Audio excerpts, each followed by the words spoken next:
What's up guys, it's Tom here and welcome to a very exciting new Liverpool news video where we will look at the latest details on the Liverpool takeover situation, and we will also look into detail of Steven Pagliuca, the co-owner of the Boston Celtics, of the NBA and Atalanta of the Serie A, and he is the owner or the chairman of a private investment firm worth $150 billion, and they are looking to invest into Liverpool Football Club and buy Liverpool Football Club. And also we will have all the latest details and updates about Liverpool FC. So if you are excited about this video, leave a like, subscribe if you are new around here. And Ben Jacobs, the journalist, shed light on a little bit more information on the sale of Liverpool. He said, "My understanding is that FSG would prefer a full sale over minority investment, despite hearing offers of all kinds, and the expectation from those familiar with the process is the sale may happen sooner rather than later, because FSG want to buy an NFL team, the Washington Commanders, so they want to get this sale done as soon as possible." And he said, Ben Jacobs, "Important to note, sooner in a sale context still takes a fair amount of time, especially with no interested party in exclusive talks or having undertaken due diligence, but sources do stress that wheels are turning in motion, with Mike Gordon now focused only on the sale of Liverpool, on finding options." So that is, I think, very exciting that FSG want the sale to go quicker rather than slower. And multiple sources also say that the sale process is framed towards an American-led investor, with one group already some weeks in talks with FSG, and other investors who specifically considered buying Chelsea still giving the bid a serious consideration. So that's why in the latest videos I'm looking at American-based investors, and that is, I think, a lot more realistic than maybe selling to a Middle Eastern country. Pagliuca has a net worth of $4 billion.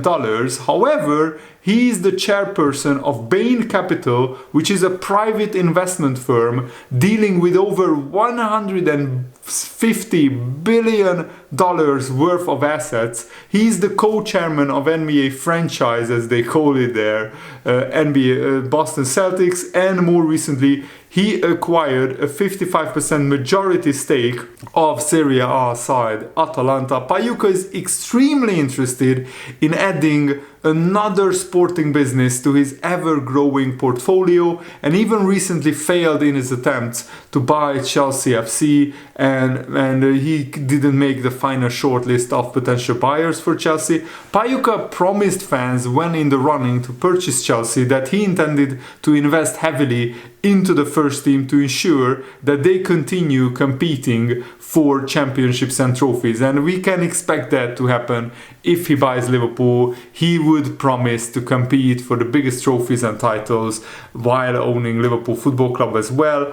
And those $150 billion worth of assets is even more than Manchester City's Sheikh Mansour, whose assets is worth $112 billion.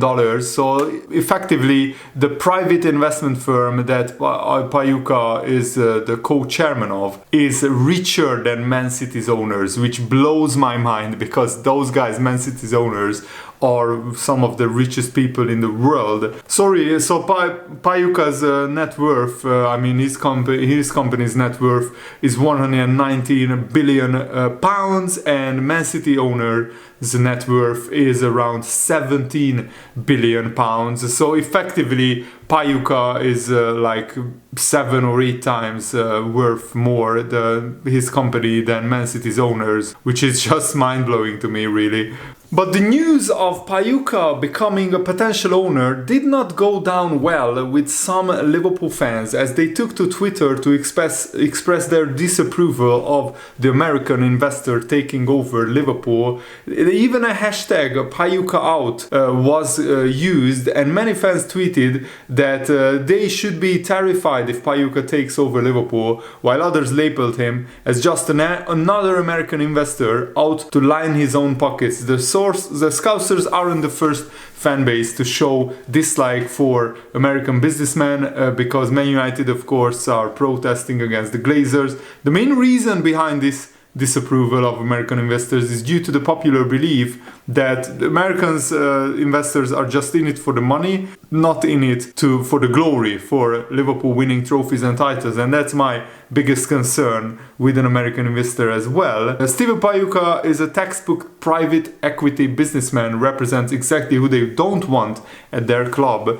Many also don't see Pagliuca as an improvement on the current owner, John Henry.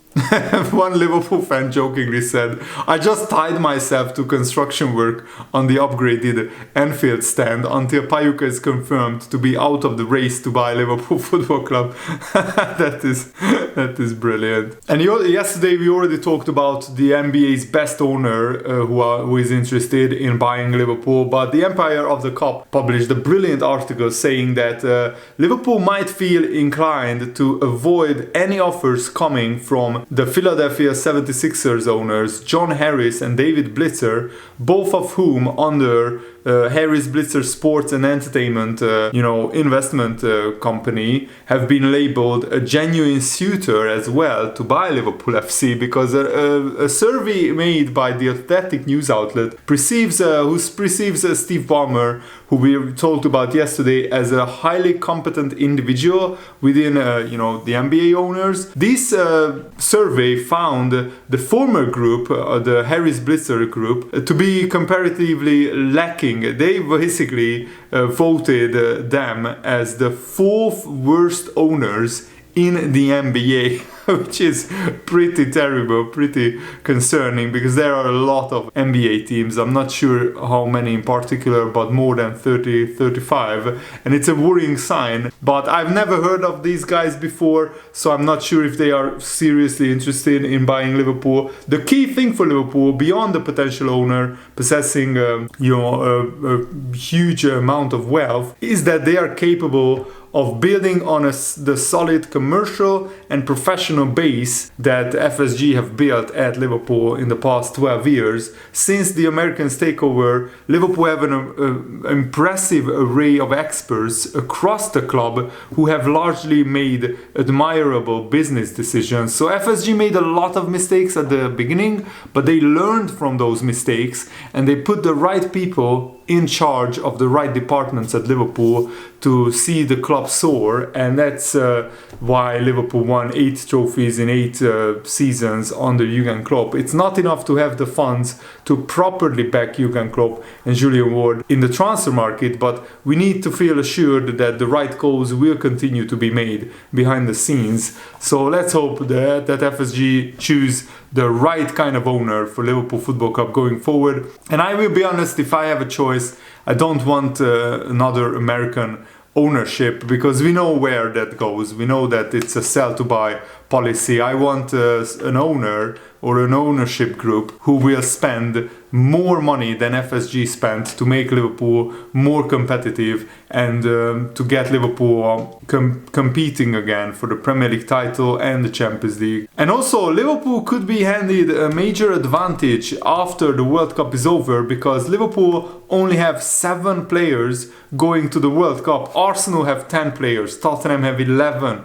Chelsea have 12 players, and Man City and Man United have 14. Man City have 16 players going to the World Cup. So that could be a major advantage for Liverpool, especially because we play just 2 days after the World Cup final against Man City at the Etihad in the League Cup. I think it's a quarter-final or last 8, quarter-final game. Hopefully we can win that and go through to the semi-finals of, no, it's the last 16, I think, in the League Cup, and we go through to the quarter-final if we knock out Manchester City. So let's hope that Liverpool can do that. And I also read somewhere that Liverpool booked this pre-season training camp in Dubai 18 months ago. That's how far Liverpool are planning, and they wanted to book the best facilities possible in Dubai before anybody else, before any other club. books it, because we were already thinking ahead that this, World Cup period is very important. It's like having a second pre-season. And also, brilliant news, Paul Joyce is reporting that Curtis Jones is set to sign a new Liverpool contract, even though he only played 7 games this season because of an eye injury, a nasty eye injury that he sustained in training. Liverpool are in talks to sign Curtis Jones on a new contract, even though his current contract runs until 2025. But it makes sense to extend a young player's contract who has huge potential. Right now, so far, he hasn't fulfilled that potential yet, but mainly because of injuries. And if he can recover from this latest injury and get a run of games, he has huge potential, huge upside, and you don't want to lose one of the most promising young players in the squad. So it makes sense to tie him down until he's 27 years old. Basically, that's how long this contract will run for Curtis Jones. And even if he fails at Liverpool and doesn't fulfill his potential, it's better to have him tied down to a contract, because then you can sell him for 20-30 million in 2-3 seasons, depending on what Liverpool decide next. And also, brilliant news, Liverpool are also in talks with Bobby Firmino. I already reported this in one of my previous videos, but I think it's significant because Bobby Firmino is one of our top scorers this season. He has 9 goals, only second behind Mo Salah in the goal scoring charts for Liverpool, and also alongside Darwin Núñez, he's our second top scorer. He has 7 goals and 3 assists in the Premier League. So I think it's a blessing in disguise for Liverpool that Bobby Firmino hasn't been called up to the Brazilian national team, because he will get a lot of rest and hopefully will be back firing for the second half of the season. But Paul Joyce is also reporting that Naby Keita and Oxlade-Chamberlain are both out of contract at the end of the season, and they are likely to leave. Probably because Naby Keita got injured at the beginning of the season and he still hasn't played yet. That's what made Liverpool's mind up not to extend Naby Keita's contract, even though we spent close to £90 million on these two players, Keita and the Ox. So it's very, very sad to see them leave for absolutely nothing. It's also worth considering that these two players are on significant wages, and Liverpool want to sign one midfielder in the January transfer window and potentially another 2 midfielders in the summer transfer window. So we need to free up some wages, and I don't think it makes sense to sign Naby Keita to a contract extension and then try to sell him, because then who knows, maybe nobody will buy Naby Keita because he's so injury prone. Same with Alex Oxlade-Chamberlain. Even though Alex Oxlade-Chamberlain had a brilliant first season at Liverpool, since then he has been out injured so much that he just couldn't get an extended run of games in the Liverpool team, and I think that's why Liverpool are selling them or not extending their contract. We should probably try to sell them in the January transfer window, but who would want to buy those players when they know that they can just negotiate a pre-contract agreement with either of them in the January transfer window? Basically, you can't really argue that any of them did enough to justify giving them new contracts. So Curtis Jones' contract runs until 2025, and with this extension it could run until 2028. So that's massive. That's another 6 years of Curtis Jones under Liverpool contract. And yes, maybe Curtis Jones will not be a regular starting 11 player in the next 1 or 2 years, but he has the potential to become one. And we have seen over the past 3 years having a deep squad filled with players that can do a job and play multiple positions is essential to Liverpool challenging on all fronts for multiple titles and trophies. And Curtis, at 21 years old, has been more than decent over 50 games. In the Premier League, he plays midfield and he can play on the left wing or right wing. He's an English homegrown player and he will be likely on a very reasonable wages, so he won't cost a penny in transfer fees. So maybe if he doesn't even turn into the next superstar, it still makes sense to keep him at the club. And I think what Curtis Jones needs is just to pass the ball a little bit quicker, because his decision making sometimes is lacking. He sometimes takes one or two touches more than it is exactly necessary. So he needs to maybe quicken his game and quicken his thinking. Hopefully that will come with time and experience. And that's it for today's Liverpool update video. I really hope that you guys enjoyed it. Have a nice day. See you later. Goodbye.